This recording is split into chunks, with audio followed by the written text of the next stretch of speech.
Are you ready to uplevel your performance, become a better sales coach, and grow revenue? Are you ready to be ready? Then ready, set, sell. I'm Hannah, a B2B sales enthusiast and sales consultant, advocating for sales to be a little more human. And I'm Tony from Mind Tickle, where I'm a sales leader and coach. And you're listening to Ready, Set, Sell, a podcast dedicated to helping revenue and sales professionals like you adopt a sales readiness approach to ensure your team is always ready to win. In each episode, we share smart insights, tangible advice, and actionable tips that can be applied directly to the work you do every day to drive organizational growth. Let's dive into the episode. When it comes to finding success in any industry, pursuit, or discipline, perspective is everything. And as today's guest reminds us, having the capacity to understand multiple perspectives at once can be an invaluable skill in today's market. This is especially true for sales and marketing teams. In any organization, these two teams need to work together synergistically to produce the best results. But we all know that understanding the business through both a sales and marketing lens can be a challenge. But that's why I'm so excited about our guest today, who is Jeff Davis, the Associate Director of Business and Brand Strategy at AbbVie, and the founder and principal of Aligned Growth Strategies. Jeff spent most of his career helping B2B leaders align their sales and marketing teams to optimize outcomes overall. And he's here with us today to share his top tricks of the trade when it comes to sales and marketing alignment, digital first selling, and some of the key ingredients of accelerating revenue growth. You're sure to walk away from this episode feeling more motivated than ever, inspired, and knowledgeable more than ever before. Enjoy the episode. Hey, Jeff, welcome to the podcast. Hey, how are you? Thank you for having me. Yeah, really good. Are you ready to have some fun? I am always ready to have some fun. Always. Okay. I feel like you need to bless the listeners with your incredible career journey and just give everybody a bit of an insight into how you went from being a mechanical engineer at NASA to transitioning into a technical healthcare sales role. I need to hear this. As you said, Hannah, I started my educational career at Purdue as a mechanical engineer, right? Always loved math and science. My mom actually was a math professor, so I couldn't really be bad at math because that would just look really bad.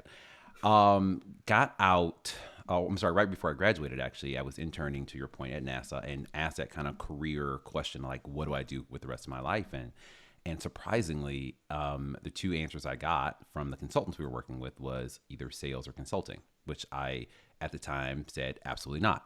Because I was like, I spent 5 years of my life getting this degree. I'm going to go be an engineer. After undergrad, I actually took a leap of faith. I said, well, maybe maybe they're right? You know, what said worst case scenario, I can always go back to engineering. And so eventually I ended up in healthcare sales, had always had interest in healthcare and biotech and that sort of thing. And it actually stuck. Like, I really enjoyed it. I did well. I started my career at Pfizer. Here's a rep here in Chicago. And I believe that a lot of my engineering kind of process that I learned in school actually helped me be a successful salesperson. So it all kind of came together. Nice. Well, it's funny, when I looked into your background, I got a little intimidated right away because you're the first NASA engineer I think I've ever spoken to in person. I know. So, so appreciate you joining here, of course. When you think about the world of B2B sales, what interests you the most about it, and in particular about increasing revenue growth? Yeah, so it really does go back to the beginning of my journey. So what I found as a rep is that there was always, I shouldn't say always, there were many times that I felt there was a disconnect between us as boots on the ground and what marketing was doing, right? So back then, and industries have changed and companies have gotten better at this, but it was very much Ivy Tower. Like, we set strategy. If it doesn't work, if the pull through doesn't happen, it's the salespeople's fault, right? And as a marketer, right, and we'll get to that in a second, like, I have some viewpoints on, once I came in-house, I was like, oh, this is interesting. But like, we would be frustrated because we would be asking for things, and like, we were like, no, we really need this to have these conversations. And obviously, if you're a seasoned salesperson, you usually can try to figure it out, or you just, make it on your own or whatnot, but that's not sustainable. And so, really at that time, that's what motivated me actually to go back to business school, because I didn't have the language or the visibility to articulate what I was feeling. I knew something was off. I knew there was a disconnect, but at that vantage point, I'm only boots on the ground. I don't see all the things that are happening, behind the scenes. And so once I went back to business school, I transformed myself into a marketer, as I say. And then I joined the brand team as a brand lead. And it was, I was going in and, and I talk about this on my LinkedIn. I'm a, marketer with the soul of a salesperson, right? Like I will always be at my core, like a salesperson, no matter, where I go and what I do. And I've been a marketer for years. But I got in selfishly to advocate for salespeople. I was going to go to the corporate office and tell them what reps needed and all that sort of thing. And when I got there and I'm working with super smart people, I just realized they just didn't have the vantage point of being a seller. It's not that they had like this, goal to make our lives difficult or they didn't care. They just didn't have that last little step of like actually talking to a customer. And so what I found was it wasn't that sales and marketing hated each other, which we've had that kind of drumbeat for a long time. It's, I believe, they fundamentally don't understand each other, and that's what causes conflict. Not everybody's going to know who AbbVie are, so I'd love to for you to share a little bit more about your role at AbbVie and I guess what really drew you to that company in particular. Yeah, I think, and it's not just AbbVie, but I think we've taken a really proactive approach to this. It's the industry as a whole is that we've really had to rethink what being patient-centric really is. Pharma tends to be a very conservative industry for many, many reasons, right? We're making really significantly large investments in disease areas and therapeutic areas. But I think, what we're doing is we're rethinking what does it mean to be patient-centric, I should say, or customer-centric, right? We have multiple customers. Their patients are our HCPs, our payers that we interact with. So we're looking at how do we leverage, really this kind of digital first, and we'll probably get into that conversation, this digital first landscape in order to create, increase intimacy with our customers and patients and really understand what they need and be able to engage them in a way that looks very different than we did a decade, 2, 3 ago, because the world is different, right? And if you really want to help people and you really want to get into their lives and help them understand what is out here that could potentially, help save their life or make their life better, you got to do it differently. Yeah, and I think it's it just goes much deeper when it's patient centricity, when you're just thinking about customer centricity in general, something that we talk about a lot in B2B and also B2B space. But when you're talking about patients and healthcare, it's just much deeper. So just thinking about your passion, your experience, and your love for counseling sales and marketing teams and creating alignment. Um, just go a little bit deeper on on why it's so crucial for accelerating revenue growth. Yeah, a lot of people were hanging their hat on COVID and how that has changed things. And I absolutely believe that is true. But I think more than anything, it's really accelerated and I would say brought to light some processes and things that were broken, right? It just made it worse. So these themes, these issues that we've had have been brewing for quite some time. But a lot of us have relied on volume to mask the underlying infrastructure issues. And so really today, because everything is so digital and because we've really been like pushed 10, 15 years ahead in the future, it is imperative that we change the way we sell and market it. And a lot of companies are not realizing that, and I always start with this, the buyer is demanding a different experience. And for some reason, we don't look at our own personal lives and interactions with B2C and see the parallel to B2B. Like, Exactly. we are humans buying from other humans. And while there are unique things that, are very B2C, right? Like, I get that. But fundamentally, we as B2B should be looking at our B2C cousins and being like, how do we mimic that in our space? Because people are getting more comfortable with buying larger purchases online. People do want more virtual human interactions. They don't want to like traditional like sales reps coming by as much, right? So we have to take this hybrid approach. So all of that stuff is happening. And I just think a lot of, revenue leaders and senior leaders that have been doing this for a really long time haven't quite committed to say like, yes, we fundamentally need to change the way that we go to market. And so that's what's causing some of this friction and a lot of people seeing stagnant growth or declining growth because the way in which they're engaging with the marketplace is out of date. Well, there's so many different things that you do, Jeff, from, you're a company founder, you're a speaker, you've got a podcast, but you're also an author. So in speaking about the book, what does togetherness really mean to you? And, how can sales leaders use that to apply to their everyday roles? Yeah. So when I was early stages of starting my work, when I was just blogging, It hit me one day, and this is a true marketer in me, right? I was like, what is the ethos of what I'm trying to communicate?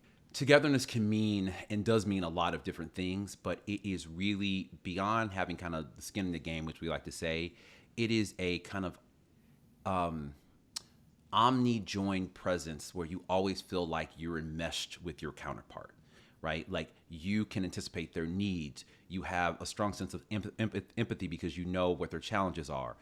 No, it's actually great because if you think about it, selling it's a social event, right? I mean, people Totally. buy from people, and if you don't have that understanding or if you don't take that concept to heart, you're not really going to get to the next level of where you want to be in a successful organization.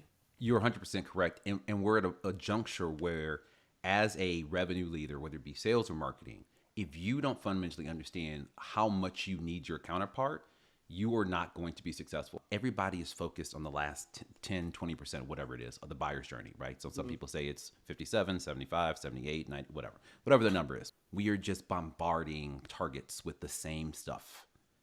And I said, there's this open green pasture over here where they're actually researching, they're forming their ideas, they're clarifying what their challenges are, and no one's there. Yeah. But you know who stereotypically is already there? Marketing. So as a sales leader, your job is to get your people into the right conversations with the right type of accounts, right? That's fundamentally your remit. So if you don't understand what marketing is putting out into the marketplace and you don't understand the messages and the story they're telling, you are not doing your job as a sales leader. One thing you mentioned was that customers, patients, they're demanding a different experience. And if I think about some of the conversations I have, I don't even think they all know what that looks like. It just needs to be different. It needs to be more accommodating to their needs. Now, just based on the fact that we are more virtual now, how would you start to define in your own words, like what digital first selling is and why it's important today? I look at it as using all of our digital tools, resources, etc., content to identify, target, and really seamlessly engage today's buyer, right? So it's, we, to your point, we're very much more enmeshed in digital. We're always online. So it's just using all these collective tools together to target, to identify, and then to engage with our buyers. Because the front end of this buying experience has become more virtual, more digital. People are starting their buyer's journey with search. I think it's Forrester that estimated, I forgot the number, it was like 80+%, or actually 90% of B2B buyers are starting their journey with digital search. 90% is a lot. So think about that. If 90% of the people are starting there, and this is just B2B, this is not across B2B and B2C, right? This is specifically B2B. If 90% of people are starting their journey digitally and you are not there, you're not even making the short list of companies they're considering. So Hannah, I talk to a lot of different salespeople, and they're always trying to find, what is the niche or what's the market that I should be selling into, or how should I do these sort of things. So how did you find your niche in what you're doing? That's a really good question, actually. And I think about this a lot because at the start of my career, I was, and you might have experienced this as well, there was a lot of structure. Like you had like one career path as a salesperson. It's like you do some inbound stuff and you're kind of in the trenches, and then maybe you have a little target, and then you're just on the road. That's it. That's all you do. And then maybe you're a leader. And I think a lot of that's changed. But I was following this path that was dictated by the industry for probably half of my career. I started to get a bit itchy. I was like, I don't know, something's missing here. I don't know what I should be doing, but I don't know if I like this. I started to transition more into mentoring and onboarding people and coaching and team leadership and leading a few teams. And I was like, I like this. Like this is what I enjoy. I kind of carved out that helping and enabling other people to be incredible sales individuals is really where my niche is. But it took me doing everything, and I'm a massive doer. I'm like, there's an idea, someone says try this, I just do it. I just do it and figure it out. So yeah, I had to do a lot of stuff and fail at some things to realize that actually this is my sweet spot. Yeah, that's brilliant. See, when I graduated from college, I knew right away that I wanted to host a Ready, Set, Sell podcast someday. Even though this is well before podcasts were ever a thing. But no, I personally, I fell into sales. It wasn't anything that I thought was going to be, my future career path. But I started doing it as a way really just to get cocktails and beer money at the time. But, I found out that I was empathetic and I was good at it and I was listening to what people wanted. I tried a couple things that really didn't work. And eventually I found a niche that worked well for me. I was able to apply the things that I did well with my work ethic directly to it. And that just put me onto the path to where I am now, sitting here in a room with you. So I couldn't think of a better spot for me to be in my career right now. I really would prefer it with a cocktail, though. I'm not sure if we mentioned that enough. I'll be honest with you. I thought you were going to say I would really prefer it if someone else was on the podcast with me. So I thank you for that. I would never, ever say that to you. Tony, finding alignment between sales and marketing leaders is an important step to take on the road to success. But as Jeff reminds us, it's really that simple. Yeah, it isn't. Usually a company's senior leadership team, including the CEO, also needs to be on board when it comes to major culture shifts, and those that lag behind will ultimately lose out on opportunities for success. Yeah, I think Jeff's concept of togetherness really captures the need for greater empathy across the board and more effective communication among teams. Absolutely. I totally think that's key because, without a deep understanding of the organization's needs, you won't get far in the world of sales or marketing.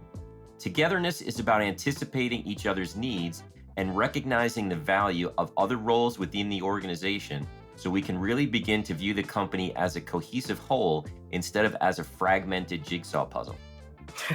I know, and this has only become more important in recent years as the pandemic accelerated many of the shifts that were already in motion. But next, let's hear what Jeff had to say about the shift to digital first selling and how sales execs can make the most of the changes. Companies are still struggling to figure out their selling identity, right? So, as people are starting to convert to this digital first selling, what tips or strategies would you recommend people to think about as they're really trying to develop this identity? So I did an article for Selling Power where I go through the 8 steps of digital first selling. So if I can, I'll bore your audience with these 8 steps. But they will not be bored, I can guarantee. Pen ready. So the first one is understanding the buyer first mindset. So we talked about that, right? Like, search first, digital first, etc. You've got to fundamentally, as a leadership team, accept that that is true and the way that we buy is different, right? The second one, which a lot of people overlook, is establishing a 360-degree view of the buyer. So connecting all of your data sources. So that's web, that's email, that's social, that's your CRM. Like, one of the reasons that we make very suboptimal decisions is because we have suboptimal data and we have a suboptimal view of the customer. So if I'm a sales leader and I don't really interact with marketing, I may not have visibility to all of the touch points that we've had with that customer prior to my seller getting in front of them. All I have is what my seller has done, which is not the complete picture. So we've got to connect all those resources, and whether you do it internally or you hire somebody out to do that, it's got to be connected because I need today, it is table stakes to have a full view of our customer interactions. After we do that, then we want to develop an ICP, cross-functional ICP, because I've also seen people have ICPs between marketing and sales. I'm like, that's interesting. That's not the same person. How is that working? So I need an aligned ICP across the organization of like, who are our people? And I don't believe in creating that out of just how we feel. I want to look at your CRM. I want to look at closed deals, and I want to see proof that is true, because there's an ICP that we want to be true, and there's an ICP that is true. And then I also want to dig a level deeper and look at, does that ICP provide us the most ROI? After that, we have our clarity in our ICP. Then we need to develop a buyer's journey. And I don't mean developing, and this is for marketers more so than salespeople, I don't mean developing a buyer's journey like in a vacuum in an office where we never actually talk to customers. I mean actually being really thoughtful and using all inputs, like input from sales, like that last deal you closed, walk us through how that went. Where do you think that we can do things differently? And then actually talking to customers and saying, like, tell us about your internal buying process. You may get some people that love you and want to tell you everything, others may not. But I want to talk to people that, we love, that are amazing customers, maybe some mid-tier people, and maybe even those that we've lost, so that we can start to understand how our buyer buys, so we can adapt our sales and marketing to their process and not try to push them through what we want them to go through. After that, then that's going to allow us and I call this a buyer's journey matrix, where I actually put all of this. This is what I do for clients. I put all of the stages of the buyer's journey, and then what I help them understand is what does a buyer need to progress to the next stage. It's not about you; it's about them. What do I need them to fundamentally believe is true to progress to that next stage? What do we need to do to demonstrate that? And then below that, I just call them interactions, whether it be sales, marketing, customer service. I don't know. I want to litany of what we have today that we can deliver on that so that they get to the next level or the next stage. And what that usually does, it helps you to find where there are gaps in your engagement with buyers. And they usually are glaring. There's usually a step they're like, oh, we really thought we had content or whatever around this, but we don't. Then we get to the tools and the tech. So a lot of us are leading with tools and tech because there's a nice shiny object in the room. And I said, pause. Tech enables us to sell and market better. It is not sales and marketing. So after we get done with tech, then we create a digital sales playbook or playbook for sales reps. This is important because, back in my day, I'm aging myself, right? Like there was a very linear process. I did this, and then I did this, and then I did this, and then hopefully close. That is not the case anymore because buyers are coming in from all over the place. And sales reps today, in order to be successful, need to understand not the individual tools, that is true. It's how to orchestrate them together. And then last but not least, establishing a feedback loop from sales to marketing. Stereotypically, I have seen marketing has a great feedback loop for sales. This is what's working. This is what you're doing right. This is what you're doing wrong. But there's usually not as robust a mechanism to get feedback from sales. And I don't mean sales leaders. I mean actually frontline sales people of what they need, and then be able to take that in aggregate to say like, okay, here are the themes we're seeing from our sales reps, as well as competitive intelligence. Because a lot of times, I've had instances where you have a conversation with a customer and they tell you something like, oh, this is starting to shift. You get that back to marketing. We iterate, and then we can pivot in the marketplace. So those are the kind of the 8 steps that I've kind of thought through and identified and helped my folks with. I think it's a really, really clean framework because there's a lot to do. But what I really focus on is making sure that we understand who we are targeting first. We kind of really build that strategy. We understand how they buy, and then you start to put on the tech and all the other stuff in order to enable that. So hopefully that was helpful. Just thinking about these things and this transition that a lot of companies are trying to make, what are your top suggestions for teams who may be encountering some bumps along the road as they try and make this conversion? I always, and I'm obviously biased, starting with a conversation between sales and marketing. Where can we work together better? How can we partner with each other? What do you do? What are your challenges? I think starting there and understanding what your counterpart does and how what their work affects you is a great way to start. It increases empathy, and it also helps you identify ways that you can work together better. And it may not in the beginning be, digital first, 100%, right? It may be, to your point, maybe it's just reconciling our ICPs to make sure that you're at least targeting the right people that my sales rep needs to get in front of. It could be, establishing a feedback loop between sales and marketing so that they know how they can pivot. It could be getting feedback from sales on the content. Is this content resonating? There are many marketing teams that create and develop content in a silo. Like they just don't get any like real feedback. So I think that's where you start. I think you also start with, just starting to try to think about your digital presence as an organization beyond your brand.com, right? Majority of the people are not coming to your brand.com as their first step.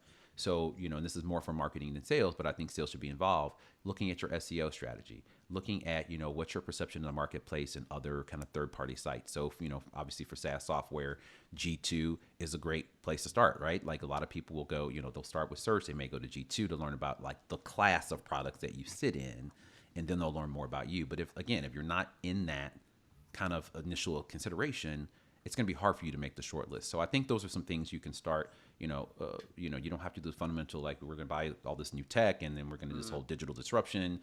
That would be nice, right? But the reality things for companies that are just starting this journey, it's not realistic.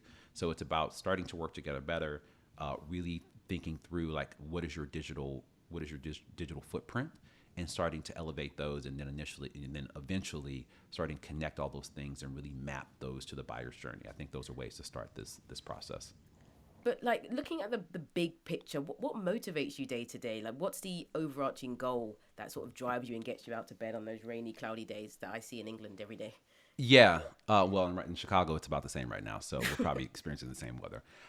You know, at the end of the day, it's frustration, and I know that probably doesn't sound like the answer that most people give, but I still remember as a sales rep in the car on the road being frustrated, and it still motivates me today. I think what has evolved is that I now feel like I have a commitment and a duty to help other sales and marketing leaders do it differently and do it better. I fundamentally believe it's happening more and more now, but like back in the day, making a transition from sales to marketing was like, it was parting the seas. Like they're like, you're a sales rep and you want to be in marketing. Well, that doesn't work.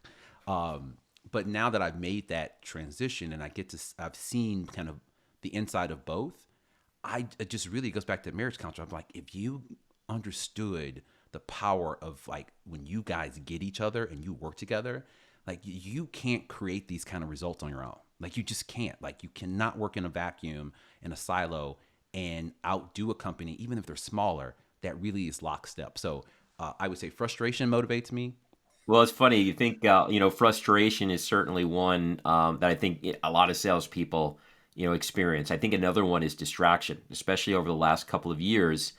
Yep. People are working from home, and it's extremely easy to get distracted. So, what would you say are some tips that you would give to, really retain customer interest amidst all the distractions that are out there right now, right? There's so many different things out there. So how do you retain employee or customer attention at this point? Consistency. Consistency always wins. I have seen over the years so many people, start campaigns and then, you don't hear from them again. You can put out okay content, but if you put out that content on a consistent basis and customers start to see you as a good source of information, you're educating them on a consistent basis, and they know they can trust that you're going to be there, you will win over somebody that does an amazing splashy campaign and then goes away.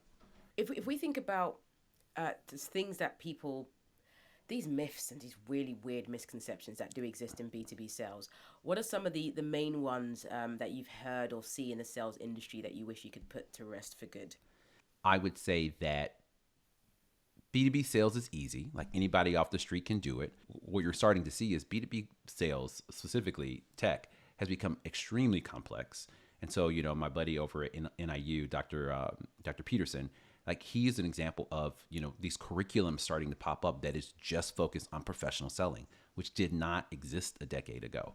I would say another one that I used to think was true is that you have to be an extrovert to be good at selling.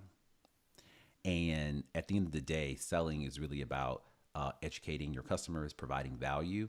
And in some instances, depending on who you're calling on, it can actually be, if you're super extroverted, it can actually be a detriment. The other one, that always be closing. Did you close it? Did you close your deal? Just close. Yeah, no. Especially in B2B, longer sales cycle, people need to understand you. And so I would say we shift that mindset to, are we getting them closer to, closer to closing? I'm trying to make sure I'm articulating that correctly, but it really is, are we providing value? Are we building trust? Those things and those metrics matter more than did I close the sale, because that no one's buying that anymore. It just doesn't work. Jeff, this has been just amazing. Probably one of the best podcasts we've done, but you're not Thank done you. yet. So we're gonna hit you with some rapid fire questions, I'm right? very Just serious. first thing that comes to mind, just throw some answers out there, and I'll let Hannah kick it off. All Cool. right. So, what is your sales philosophy in just 3 words?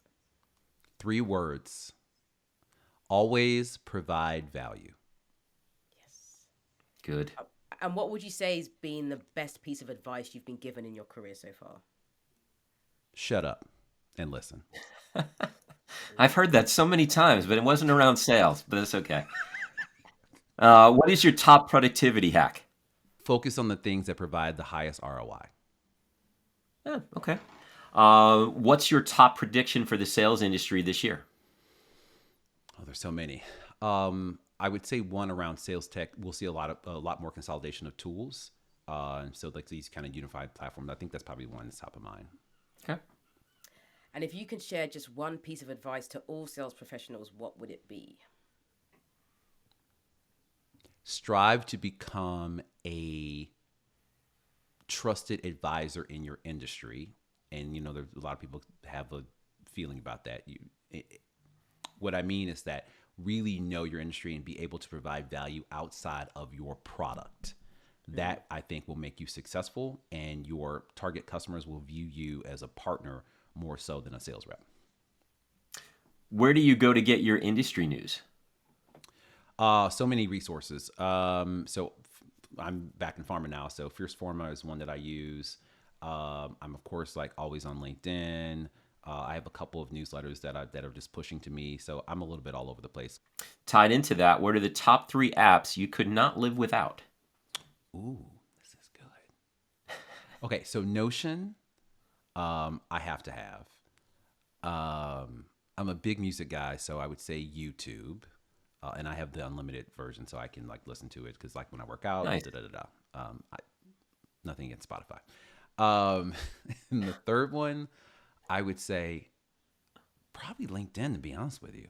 Okay. Those are probably the 3 I use the most. Yeah. Okay, so are leaders made or born? Oh, you guys aren't playing around today. I would say the same way that people say like salespeople are either made or born. I believe they can be made. I think that if anybody is coachable enough and open enough to self-improvement, you can transform yourself into whatever you want to be. Okay, love that. And last but not least, what books inspired you the most in your career? So this can sound really crazy. What's the book by Dr. Seuss? All the Places You'll Go. So I got this book as a graduation present from a teacher of mine, and you would not imagine the emotional connection I had to that when I actually read it as a high school student. It was like, and I like read it as a kid, right? But when I really read it as like going off to college and starting my journey in life, like it just resonated in a very much a different way, which was to this day, to be honest with you, is surprising. And even like if I go back and revisit it, because it's a gift that really means a lot to me, as I get older, it just means something very different. So that probably is not the answer you're looking for, but I don't want this to end. I want part 2. When are we getting part 2 on this? whatever you want, part 2 is when it will happen. I mean, how many podcasts have NASA engineers, Dr. Seuss, all built into one? I mean, you can't beat that. This is Jeff. Thank you so much. This has been an amazing experience for us. We do hope to have you back, but thank you again, and all the best to you. And go get his book right away. Absolutely. Tony and Hannah, thank you so much. CreateTogethernessBook.com. And I encourage people to reach out to me on LinkedIn. I love having these conversations, and let's make it happen. Sales and marketing alignment all the way. So Hannah, I know you're an elaborate content creator, and it's no secret that we're living in an attention economy today. So with all the different things that you're doing, what are some marketing tactics or maybe even sales techniques that draw you in and keep your attention for longer? It's really simple. It's people or companies that are keeping it very real, and they strip back the corporate jargon and they talk to humans, because hey, guess what? We're all humans, and we have normal conversations and normal interactions between one another. So I love to see companies start to develop their personality. I think retail brands just get it right, or some of the restaurant brands, and they're on Twitter and their social media team are like teasing each other. I'm like, this has drawn me in. This has captured my attention. And if I think in the sales context, LinkedIn's my playground. I love it. I interact and engage and create a lot of content for LinkedIn. But I love when I come across people who are sharing content around things that it's like, this is a new perspective. This is a new way of thinking about a problem that we're all trying to solve, and we're all trying to kind of brainstorm, rather than the attention grabbing headlines. So yeah, I'm just like, keep it real and share some new perspectives. Well, even though my kids have probably accused me of not being human all the time, I think being human is the most important thing, right? You really want to be able to be empathetic to someone. You need to establish that rapport and relationship. And especially since there haven't been that many human interactions that are at least live over the last 2 years, you have to find a way to really get that connection.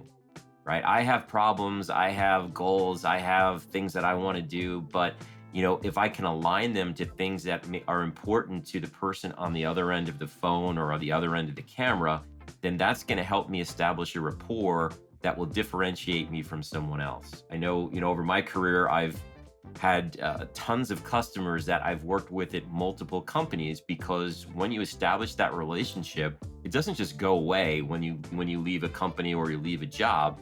That relationship stays forever. Yeah, I that relationship piece and that connection piece. And for me, it's also about like how people and businesses that are just trying to start conversations. Just accepting that we don't know everything, but let's have a conversation. How about we start that? And I think I don't know, I maybe have about 11,000 connections or followers on LinkedIn now, and the ones that stand out to me are people who will trigger conversations with me around maybe something I've posted, or they will share. The people share stuff with me and say, "Hey, Hannah, I know that you were talking about this a few weeks ago. I saw this perspective from this other person. What do you think about that?" And then we go back and forth. But I love that. I love those conversation starters, because now I remember that particular person, that guy. And if I think of something, I'm going to go to him first. When it comes to sales and marketing alignment, it's not enough to ensure both teams are on board. If you hope to make them stick, the changes need to come from a top-down approach involving members of the senior leadership team. Completely agree. And this is where Jeff's togetherness concept really comes in clutch. The word helps to illustrate the interconnected approach sales execs should be taking in this fast-paced digital-first world. Exactly. They really have to, because it's become more important than ever that we all bring a greater sense of empathy to the table, regardless of our role or department. If we can put ourselves in someone else's shoes, we'll be quicker to respond to the needs of others and see the business from a holistic bird's eye perspective. But Tony, another key takeaway from our conversation with Jeff involves making the shift to a true customer-centric approach, rather than just paying lip service to the idea. Absolutely. And in today's market, Hannah, buyers are craving a fast, easy, and frictionless experience. It's up to a sales team to deliver the turnkey experience if they hope to accelerate growth and retain customers in the future.